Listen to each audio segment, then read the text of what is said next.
Welcome to a session on media economics and society. Today, in this lecture, we explain to you what is media economics, how is a media product different from other products, thirdly,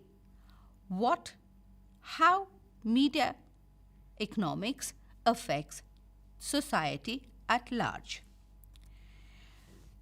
But before we start in that, let's have some definitions. Media economics is a specific application of economic laws and theories of media industries and firms, showing how economic, regulatory, and financial pressures direct and constrain activities and their influences on the dynamics of media markets. It provides means to examine the inner workings of the firms, but goes on also to provide methods of how choices and uses of resources affect broader concepts such as consumer welfare and social welfare. In simple terms, it is economic theories and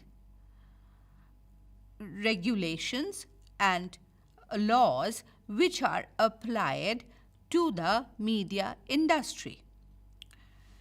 But the practice of application of economics to media has to be understood in the context of the economic theories, the beginning of the economic theories.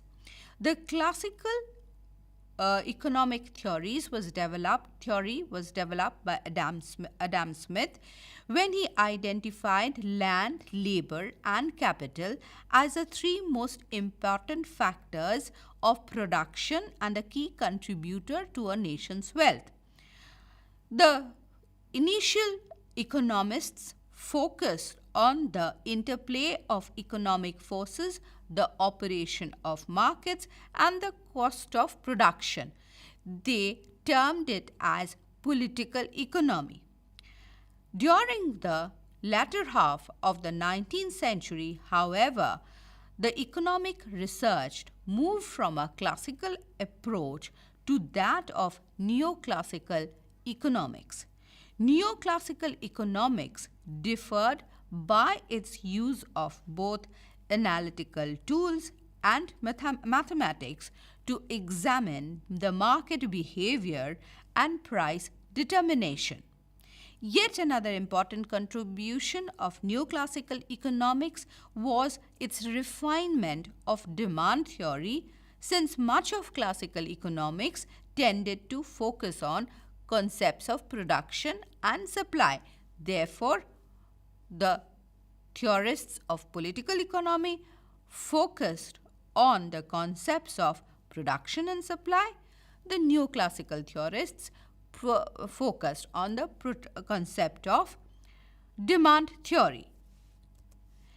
The theoretical dimensions of media economics, therefore, have been borrowed from the basic theories of economics.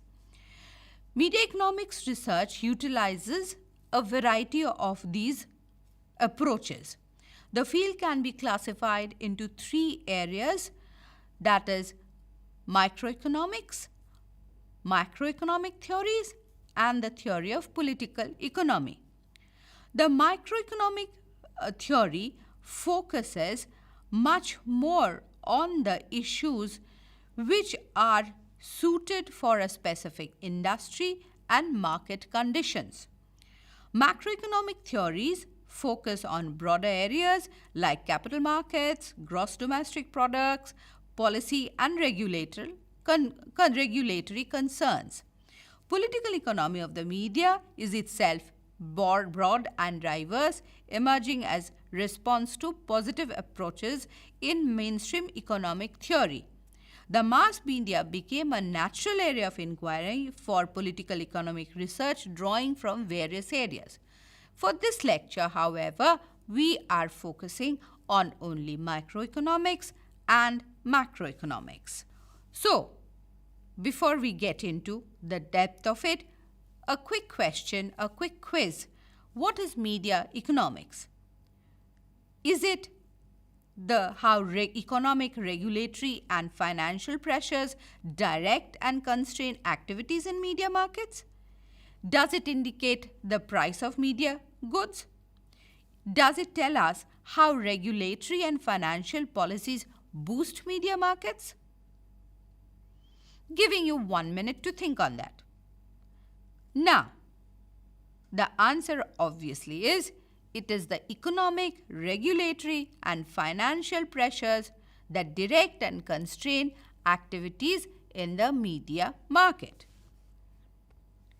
Microeconomic theories have originated from the industrial organization model, and the microeconomics focuses in its simplest form focuses on the market structure, market conduct, and a market performance model. Therefore, microeconomics is focused much more to study the nature of the market. The market offers a great utility for media economics scholars because they understand the various variables, the degree of number of buyers and sellers, the degree of product differentiation, the barriers of entry to the market, the cost and pricing structures, and the degree of vertical and horizontal integration is studied in microeconomics. Now, the first thing that in neoclassical economics, if we are going to look at microeconomics, what is the theory of the firm? In neoclassical economics, this is an approach to economics focusing on the determination of the goods, outputs, and income distribution in markets through supply and demand. The theory of the firm is a microeconomic concept that states that a firm exists and makes decisions to maximize profits. The theory of the firm influences decision-making in a variety of areas, including resource allocation, production techniques, price adjustments, and volume of production. Modern takes on the theory of the firm sometimes distinguish between long-run motivations, such as sustainability, and short-run motivations, such as profit maximization. The theory of the firm, as we stated, is an expansion of the industrial organization model with the goal of gaining a more thorough explication of the most common types of market structure: monopoly, oligopoly, monopolistic competition, and perfect competition, which we are now going to discuss. So we did talk about that when we are looking at a microeconomics, we are talking about various variables. We talked about the firm approach, and now we are talking about the market structure. The market structure here is important because we need to understand how many players are in that market, what is the pricing in that market, how is it competitive, how many variables there in the market. Most media markets tend to be dominated by oligopoly and monopolistic competitive structures.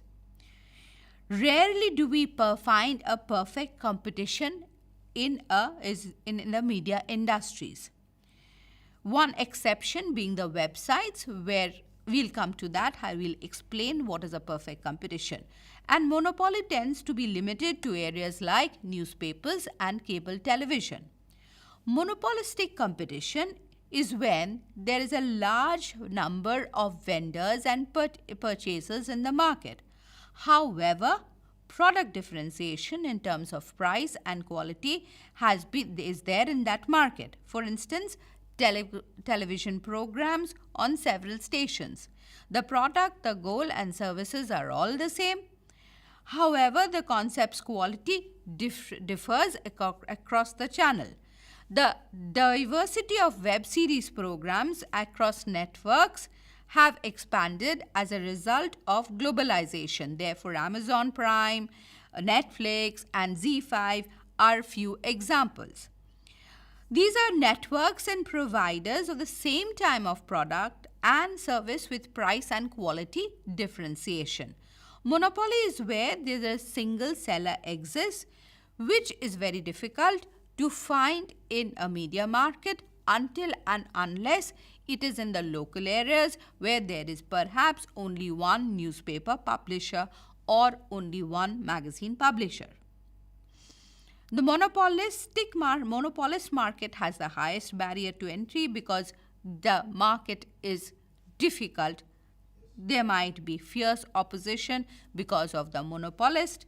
There might be a huge amount of investment that has to be made. However, in the world of media, there are a lot of small number of players.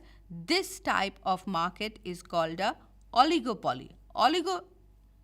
Oligopolistic enterprises wield a considerable degree of influence, yet they also compete with one another and with smaller businesses. Oligopolistic partnerships are sometimes described by limited competition or competition that isn't a full-fledged. Oligopoly refers to the market structure when only small number firms operate together or takes control of the majority of the market share. And perhaps you all know these are Comcast, NBC, Disney, ABC. These companies have huge number of enterprises under them and they dominate the share of the market, but they are limited in number. The development of technology has brought quite a difference in the market structure. With the coming of the internet, the market has hugely changed and therefore new forms have come up. Now in the form of product, these media outlets produce content which once developed then remain the same, and only the efficiencies are increased with sustainable standard size strategies.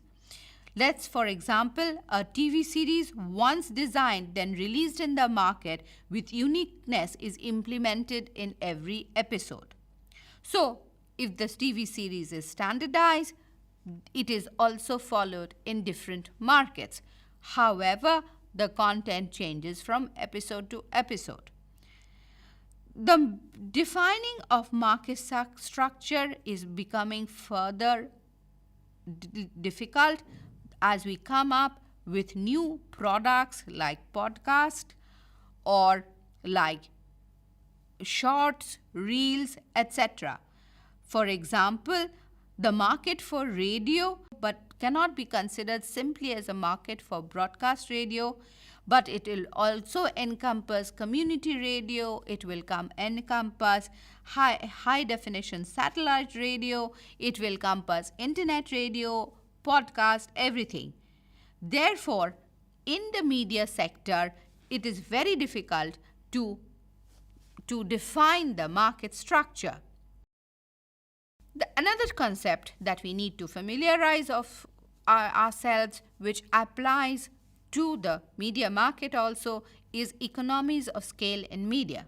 Economies of scale are referred to as cost advantages that a company gets by altering its level of production processes. The company gets its advantages through economies of scale due to the inverse relationship that exists between per unit and the quantity produced. The best example of economies of scale in media is the cost of production of a movie. The cost in the production of movie is fixed and once produced, it does not go up. Therefore, in the media industry, economies of scale happens once the movie has been produced and it is looked at by subsequently by millions of people. Now, in the traditional industry, that was not the case. That is not the case. Once a good is produced, economies of scale is obtained if it becomes lesser to produce another of it. In the media market, that particular scale might not be applicable in certain cases, like movies, like books, like original series, because there is no similar second product like that. But of course, with the coming of the broader globalization, when we are looking at different companies putting in different resources to make subsequent products which can be applicable to different parts of the world, then there of course the media company is investing on subsequent resources to make similar products. The therefore, economies of scale is a difficult concept to apply in the media industry. Now, we will go into the macroeconomic theories that are applicable to the media industry. There is much more a limited body of literature revolving macroeconomic theories because it is more of specific at a national level. Policy studies generally, when we are looking at the macroeconomic aspect of media, we are looking at the policy studies, the regulatory actions, and the decision making on those that are applicable to a particular geography. Labor and employment trends in particular media businesses or another area of study that is often approached from the macroeconomic perspective is the how the people are performing, people are being evaluated, or their output is in the different areas of the media industry. So let's just do a short quiz, and answer the question: what is market structure? What does it show? Does it show the size of the market? Does it show the levels of the goods produced? Or does it refer to how different industries are classified and differentiated based on their degree and nature of competition for goods and services? Of course, the answer is it refers to how different industries are classified and differentiated based on their degree and nature of competition for goods and services. Now, let's go back to understanding how is media economics different. The basic difference is that media is a dual product. What do we mean by a dual product? The media content is at one go content for the audience. It is also at the same time the advertiser who looks at the content to give advertising. Therefore, any media content has a dual market. The advertiser will only give money if the content is suitable or the content is engaging, the right word is engaging, to the audience. Hence, any media industry caters to two markets: the market of the audience and the market of the advertiser. Naturally, firms value audiences to a great length. The audience has to be kept and engagement has to be managed, whether it be the traditional media or whether it be the newest Instagram reel or even a post on LinkedIn.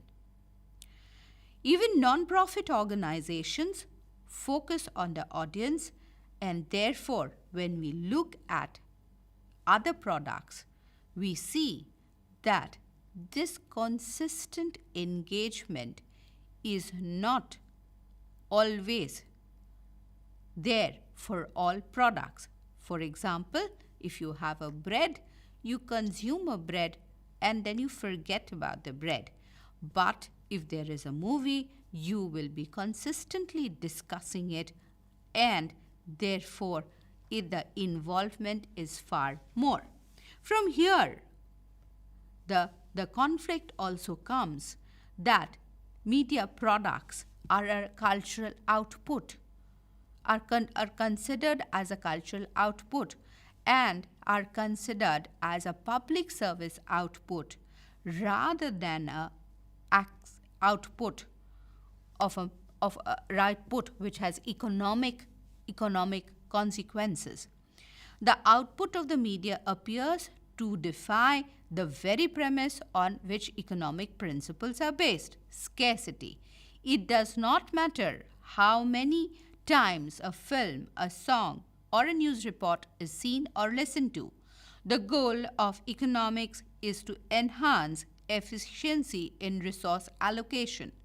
The concept of economic efficiency is intrinsically linked to goals, which, in the case of a public service, advertising, does not happen because the goal of efficiency cannot be measured.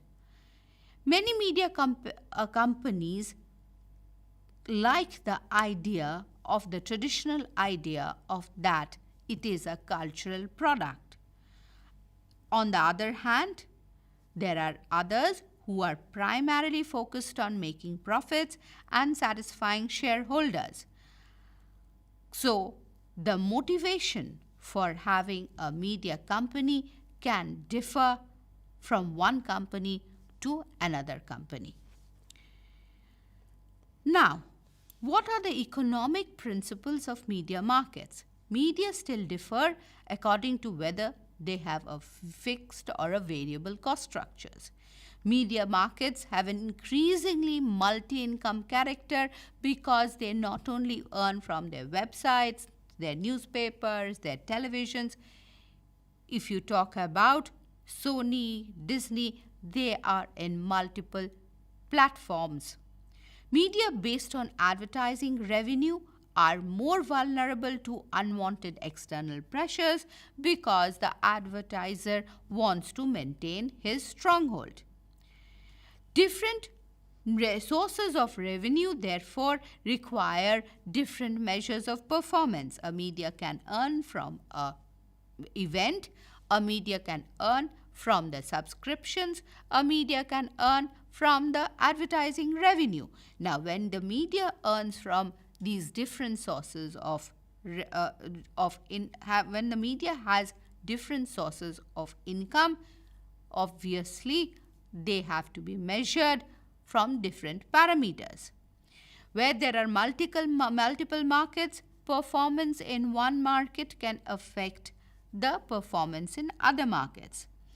Competition for the same revenue sources lead to uniformity. That means if I have a product which is a television channel, I have a newspaper which is also of the same name, and I have websites, we are looking at a revenue source from the same subscriptions on the same advertisements. And the chances are that the moment I suffer a revenue loss in a newspaper, it is also going to reflect on the other channels that I have, simply because it's the one source of revenue that we are looking at. Market structure, performance is increasingly linked with consumer engagement, as we explained before, that consumer or audience engagement is at the heart of media economics. Now, so therefore, once we have explained to you what is media economics, we are going to look at the final point objective of this lecture. How does it affect society? Does media economics? Yes, there is an indirect effect, since the media is dependent on revenue, the media is dependent on the market structure. The content of media gets affected too. Too many regulations, too many pressures on advertising is going to curb the nature of the is going to curb the volume of the content, the nature of the content. For example, if there is too much ads in the news is going to get longer, and therefore there are going to be less time for entertainment. And when you have less time for entertainment, where do your documentaries and feature other informative programs go? They don't garner eyeballs if they have no consumer engagement, and therefore often we see that the public service side of media gets curtailed. Hence, it is always an effect of the media, always an effect of the dynamics of the market that makes media more vulnerable to advertising pressures and the pressure of earning more revenue. The small audiences for serious documentaries, for serious programs suffer, and therefore the society at large is not serviced or does not get the benefits of good content. As the economics of content production become less and less stable in the current scenario, most news organizations cut resources to create content, including the number of staff members and the amount of news can be transmitted. Hence, this curtailment also means that larger amount of news is not covered. That means news on climate issues, news on gender issues, news on your agriculture is not given enough priority, and therefore the society suffers at large. Therefore, our last quiz is a quick recap and gives you, which would you say is the following characteristics of television news? It is not a cultural output. It is a product for both the audience and the advertiser. It is similar to a day-to-day product. So, which one do you think applies to television news? Keep in mind, the answer would be it is a product for both the audience and the advertiser, because anything in media today is supported by the advertiser and the audience. Therefore, media economics is dominated by the needs of both these parties. Thank you.